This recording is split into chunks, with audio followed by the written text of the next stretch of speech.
Nah, dengar-dengar katanya resign ya, apa gimana nih? Itu hoax sih.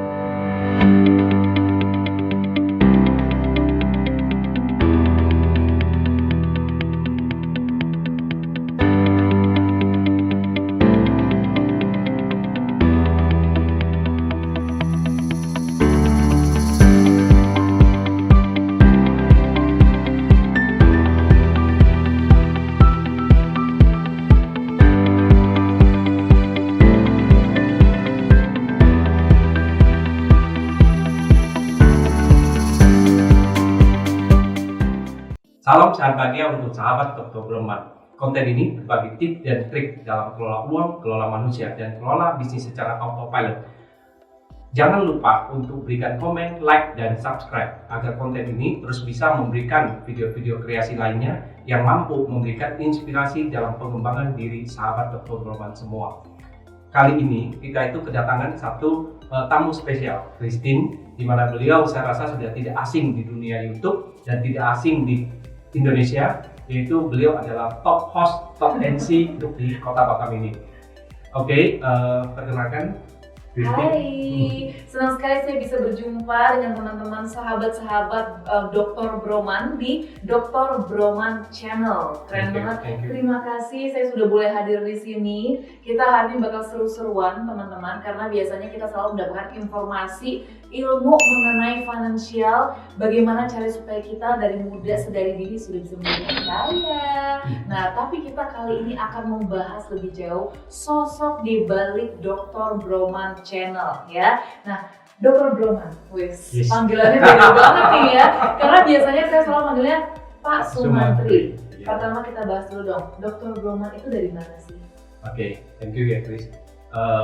Dr. Broman itu sendiri mungkin merupakan satu nama konten yang saya dengan tim kreasi kita itu sepakat untuk mengangkat nama Dr. Broman. Broman itu berasal dari kata bro dan man. Man itu ya mantri. Jadi kalau misalnya untuk lebih keren dan lebih keren kita di dalam dunia medsos, kita singkat menjadi Broman. Benar-benar Jadi tidak terlalu tegang-tegang gitu loh. Pak Sumantri kan nggak gaul banget gitu. Broman, gitu ya, apa gimana? Jadi kalau udah di jalan-jalan boleh dong kita Broman gitu boleh ya, keren sekali. Tapi justru sekarang itu kayaknya lebih kenal Bromannya daripada Sumantri ya. Oh gitu? Iya. Bisa aja ya. Oke, kita pengen tahu dong, Dr. Broman, awal mulanya Dr. Broman ini bisa memulai sedikit aja cerita nih tentang kita kilas balik lagi tentang seorang Bapak Sumantri. Yang kalau teman-teman di channel ini mungkin tahunya membahas mengenai finansial, tapi kalau di belakang layar beliau ini siapa sih? Boleh dong sedikit. Oke. Mungkin saya ini sebelum terlalu aktif untuk terjun di dunia medsos, khususnya di YouTube ini, saya ini berkarir di dunia perbankan. Nah, Berkarir di dunia perbankan sejak tahun 1996. Jadi sampai dengan 2021, saya itu sudah 25 tahun. wow. Sudah 25 tahun. Jadi ya memang saya rasa apa yang saya peroleh atau mungkin pengalaman yang saya dapat di dunia perbankan, saya ingin berbagi, terutama yang berkaitan dengan kelola uang.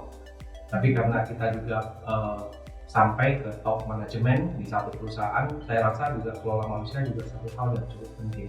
Sehingga saya mengambil dua poin ini, kelola manusia dan kelola uang. Ini menarik sekali ya, jadi teman-teman semua sahabat Broman. Jadi kalau misalnya selama ini kita mendapatkan ilmu-ilmu informasi-informasi di setiap videonya, setiap minggunya, kita mungkin ada yang masih penasaran, beliau ini dapat informasi dari mana ya? Apakah dari nyontek Google atau dari mana? Ternyata dari tahun 96 memang basicnya di perbankan ya. Iya. Kok bisa terjun ke perbankan gitu? Karena cinta uang apa nih? Saya masih ingat ya waktu itu umur saya baru masuk ke perbankan, kalau nggak salah masih muda seperti Christine, yaitu umur 18 tahun. 18 saya tahun. juga udah tahu. Iya, saya tahu 18 tahun. Jadi ya memang waktu itu namanya juga pendidikan kita baru di SMA, sehingga saya rasa kalau misalnya bisa kerja di bank dan duduk di depan counter melayani nasabah itu keren. Itu keren. Jadi waktu karir saya yang pertama yaitu saya menjadi teller di BCA Batam. Sehingga saya memulai profesi saya sebagai teller bank seperti itu.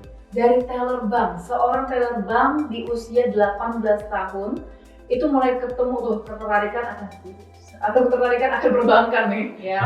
mungkin ketertarikan ke perbankan ya, karena kita mungkin manusia itu hidup untuk melayani.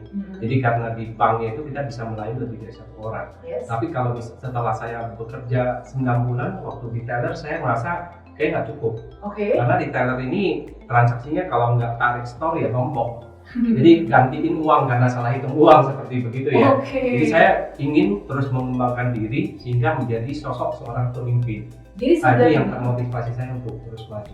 Nah, 9 bulan setelah jadi teller itu gimana tuh? Langsung jadi pemimpin kah? Atau apa? Biar teman-teman di sini juga banyak yang mungkin mau shortcutnya untuk kaya, mau shortcutnya untuk jadi leader, tapi belum tahu perjuangannya. Nah, jadi dari teller 9 bulan kemudian apa nih? Jadi bagi saya sih sebenarnya mungkin kalau untuk menjadi seorang yang berhasil atau berguna, tidak ada kata instan. Tidak ada kata instan. Jadi memang untuk di 9 bulan pertama setelah saya menjadi seorang teller, saya itu terus mengembangkan diri sehingga saya itu dipindahkan ke beberapa unit bagian, termasuk di bagian keuangan, bagian pembukuan, dan terakhir itu karir saya di BCA sebagai credit analyst. Dan terus dari itu di tahun 2003 saya lanjut karir saya itu ke Bank UOB Indonesia, salah satu bank Singapura yang punya branch di Indonesia, khususnya di Batam. Yaitu saya megang tentang financial control. Dan di 2007 saya pindah ke BPR, yaitu BPR Sejahtera Batam sampai tahun 2021, yaitu sebagai direktur utama.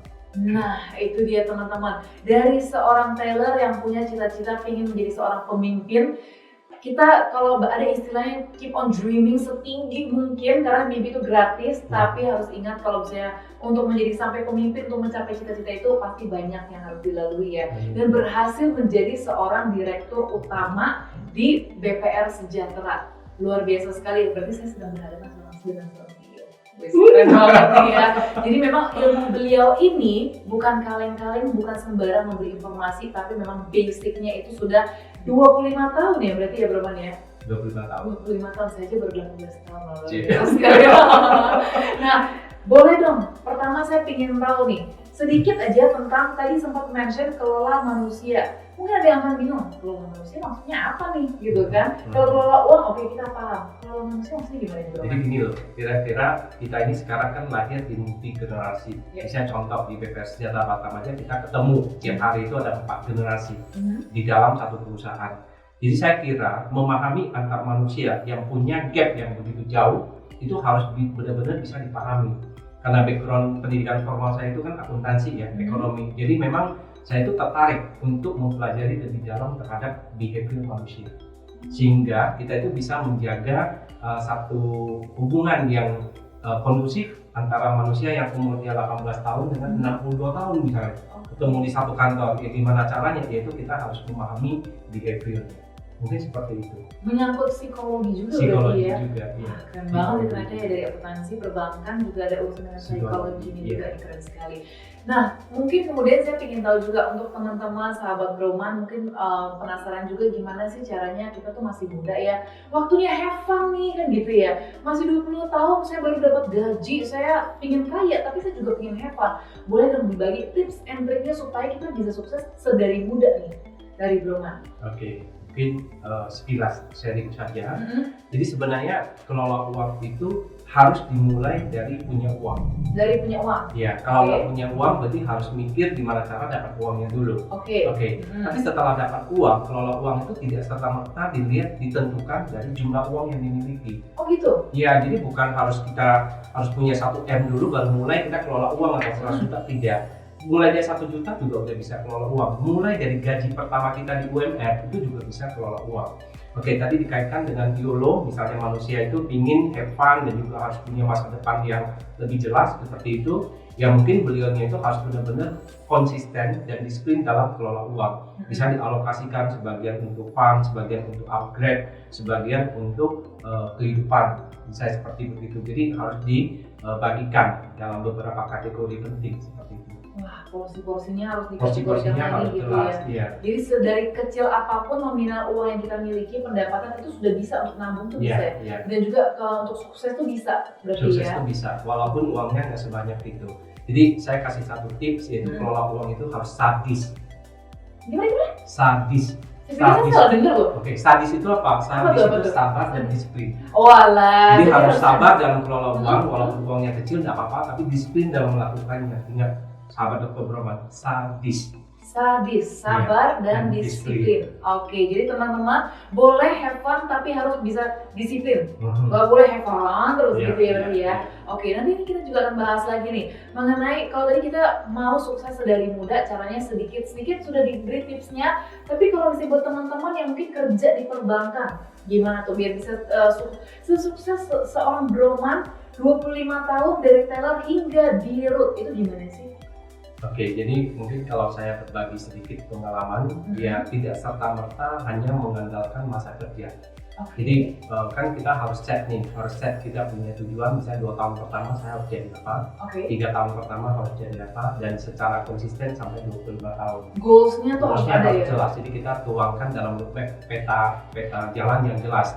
Tapi terlepas dari itu juga ada satu tips, yaitu harus terus upgrade leher ke atas, yaitu mengupgrade tentang kompetensi yang kita miliki. Nah itu juga harus dilakukan, misalnya contoh, kita harus mempelajari sesuatu hal yang baru. Jadi kalau misalnya tips yang saya berikan sih, selalu kalau misalnya saya dari staff, saya ingin menjadi seorang kepala bagian, saya harus nyontek apa saja yang dia lakukan. Oke, pada saat saya sudah di Kapak, saya ingin lakukan yang manajer, saya harus nyontek apa yang dia lakukan. Begitu halnya juga dengan seorang CEO. Kita harus tahu apa yang dia lakukan sehingga kita itu bisa cepat didapatkan jalan agar kita itu bisa upgrade ke sana.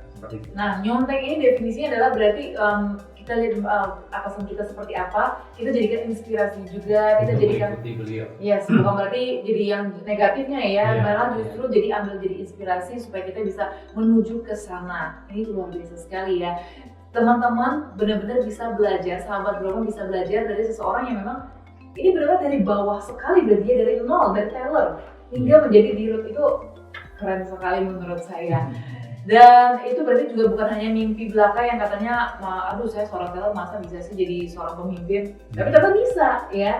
Nah sekarang saya ingin tahu nih, Broman ini yang saya kenal memang adalah seorang pemimpin perusahaan. Setiap tahun ngemsiin acara BPR Sejahtera nih. Saya jujur nih, saya belum tahu sebelumnya kalau Dr. Broman punya YouTube channel.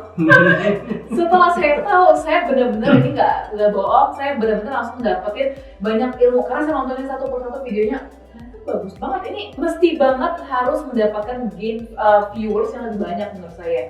Inspirasinya bisa tiba-tiba bikin YouTube tuh gimana nih Broman? Aduh. Gimana tuh? Oke, inspirasi dalam menjadi seorang YouTuber kita itu mungkin bermula dari hobi atau mungkin passion ya. Mungkin seperti yang teman-teman ketahui, saya ini juga berprofesi sebagai seorang dosen dari tahun 2011. Jadi saya ingin berbagi ke semuanya, semua orang yang membutuhkan. Kenapa harus lewat YouTube? Mungkin di masa pandemi ini banyak mengajarkan kita hal-hal yang tidak dapatkan pada masa yang bukan pandemi. Di antara 2 yang saya kutip adalah hidup itu singkat. Hidup itu singkat. Makanya harus bermakna. Oke. Jadi saya kita tidak tahu kapan saja kita di absen atau mungkin kapan saja kita itu akan dipanggil misalnya sama Yang Maha Kuasa. Sehingga saya ingin mengeluarkan inspirasi yang saya punya itu ke orang yang lebih banyak dalam waktu yang lebih singkat. Sehingga itu menjadi salah satu dasar kenapa saya memberanikan diri untuk membangun YouTube, channel YouTube. Meninggalkan footprint yang bermakna ya berarti ya? Iya.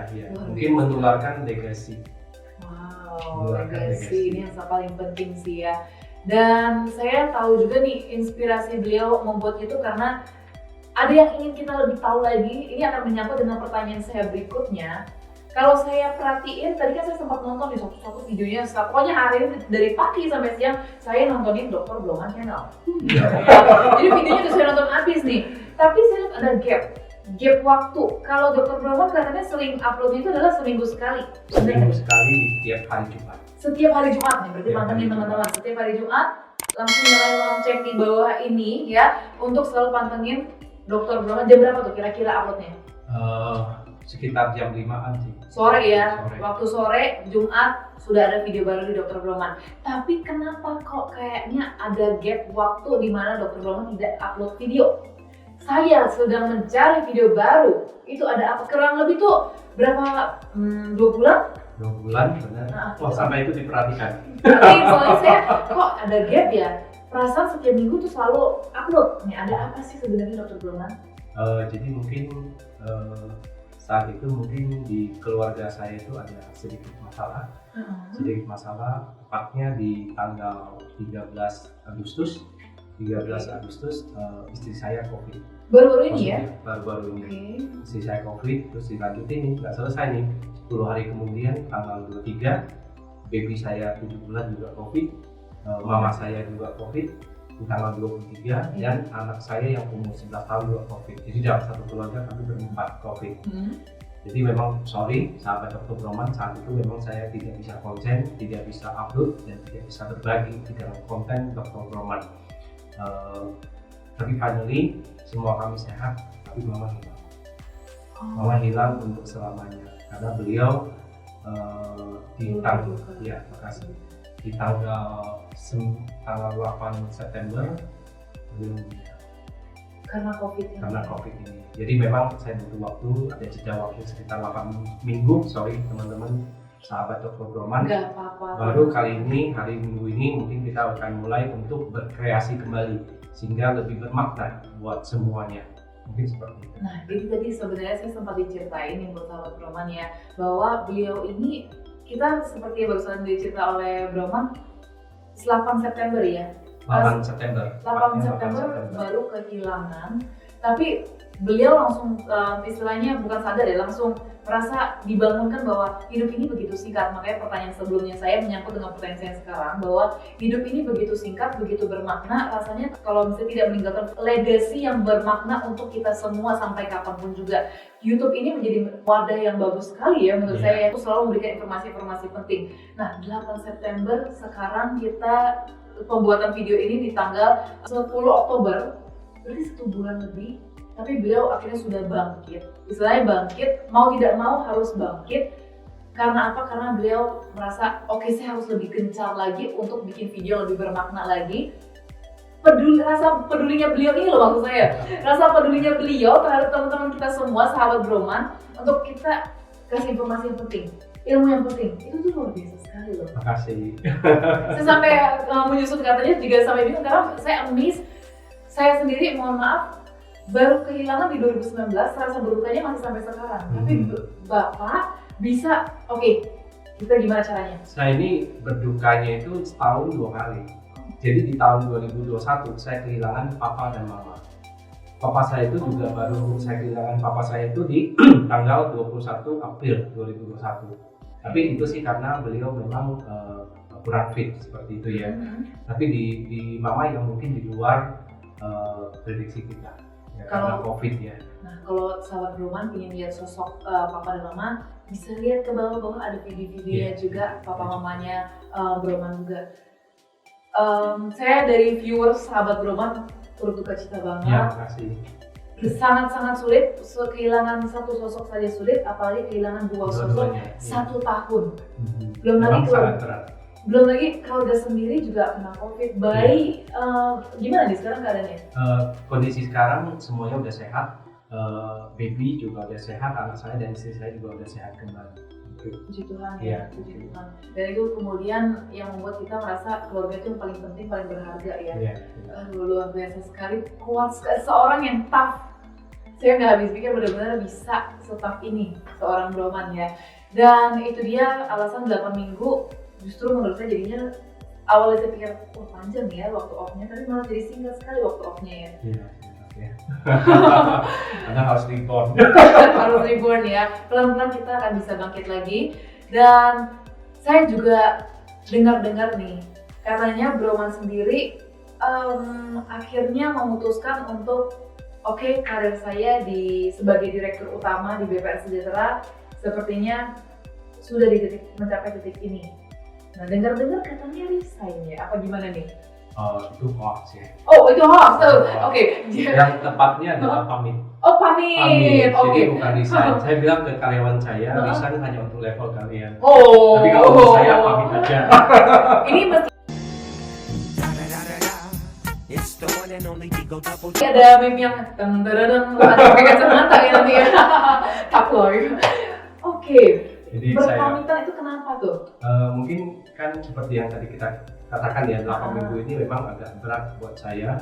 Dan memang ya waktu lagi berjuang pada saat keluarga saya itu COVID berempat, ya memang saya rasa waktu saya berbagi untuk keluarga jadi agak minim.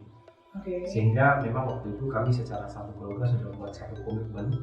Kelihatannya cukup akan sampai di sini, dan mungkin saya akan melakukan hal-hal yang mungkin menurut saya akan lebih bermakna buat kehidupan saya sendiri dan keluarga saya. Yang membuat lebih dekat dengan keluarga. Iya, seperti itu. Jadi mungkin saya akan lebih fokus ke keluarga. Di samping itu juga mungkin kita akan terus berkreasi, sehingga seorang Dr. Broman ya tetap tidak bukan menjadi seorang pensiunan yang tidak berguna. Justru kita akan terus berkreasi sehingga lebih bermanfaat buat lebih banyak orang. Tapi jujur saya merasa kalau misalnya masih ada sahabat Broman yang tidak percaya dengan COVID, ini adalah bukti nyatanya, beliau adalah bukti nyatanya, dan ini adalah, kalau saya boleh jujur, rasanya adalah berarti ini COVID ini pukulan keras untuk seorang Dr. Broman.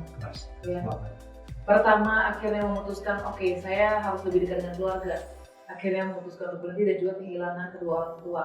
Ya, yang satu adalah karena COVID ya berarti ya. Salah satu mama karena COVID. Iya. Nah, saya ingin tahu nih, cita-cita dulu Taylor menjadi seorang pemimpin.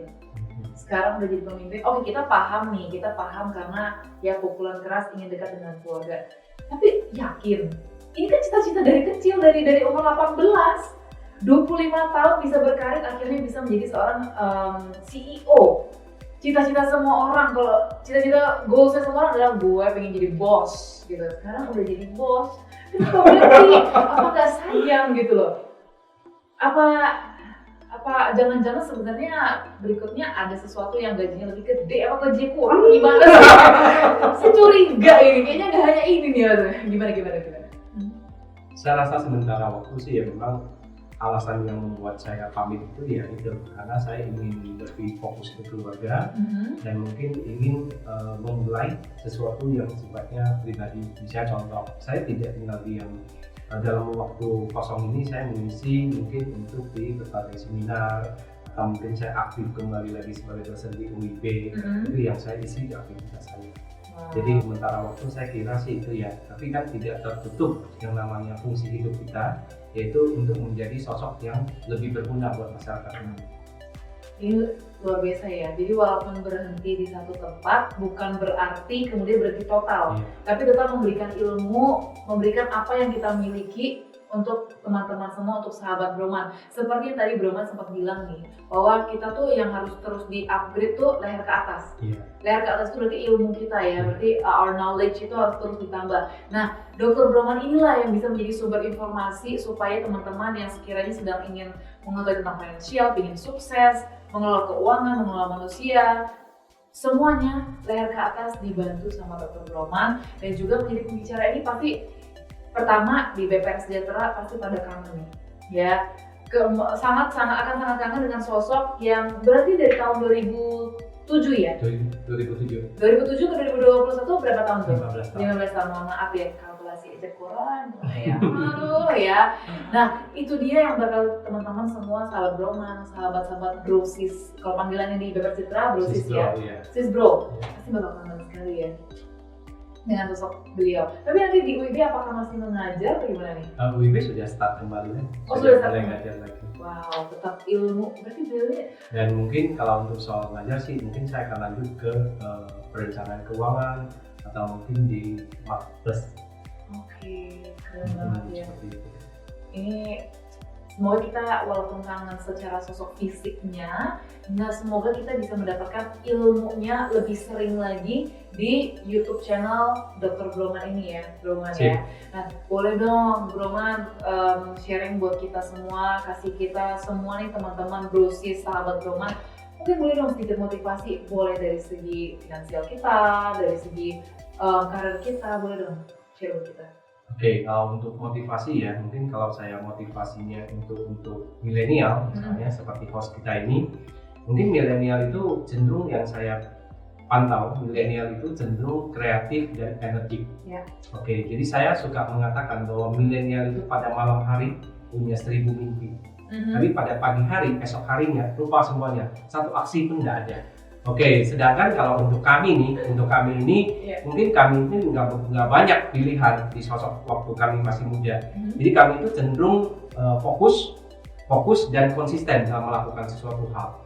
Jadi kalau untuk saya mungkin kalau bisa sosok milenial yang sebagai pemimpin di masa depan, pemimpin sekarang sudah banyak yang milenial juga, itu harus lebih mungkin konsisten dan fokus terhadap hal-hal yang sedang dikerjakan. Dan kalau misalnya untuk di kreasi dan mungkin untuk di energik itu ya terus dikembangkan. Jadi mumpung mimpi masih gratis, ya, mumpung mimpi itu tidak makan kuota, apalagi makan uang.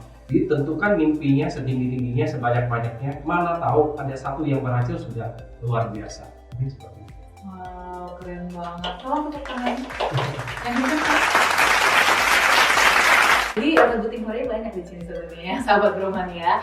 Nah itu dia motivasi buat teman-teman tadi di umur 18 tahun ingat menjadi teller, mimpinya menjadi pemimpin, terus berjuang hingga akhirnya di tahun 2007 ya. 2007 bisa mencapai ke titik pemimpin yang selalu diimpikan. Jadi mulai sekarang teman-teman kalau masih belum punya goals, belum terlambat sekarang juga bikin goalsnya, pingin jadi apa. Jadi dokter boleh, jadi yang lain juga boleh, tapi jangan jadi dokter Broman, cuma ada satu dokter Broman di sini ya. Ya, tentukan goalsnya, terus pantengin untuk dapat informasi-informasi paling penting mengenai bagaimana cara mengelola keuangan, mengelola manusia, dan mengelola bisnis secara autopilot. Nah itu dia, saya rasa itu dia. Mungkin ada sedikit lagi pesan-pesan ada lagi yang disampaikan buat sahabat dokter Broman? Sudah semua aman ya. Jadi karena apa? Karena di next video kita akan ada pesan-pesan dan juga tips-tips informasi untuk semua sahabat Broman. Kalau gitu jangan sampai lupa, jangan sampai ketinggalan. Ayo like, comment, dan subscribe. Pastikan bahwa Anda telah menjadi subscriber kita sehingga apapun yang kita lakukan kreasi, teman-teman akan terinspirasi untuk semua sahabat Dr. Broman. Terima kasih. Thank you. Bye.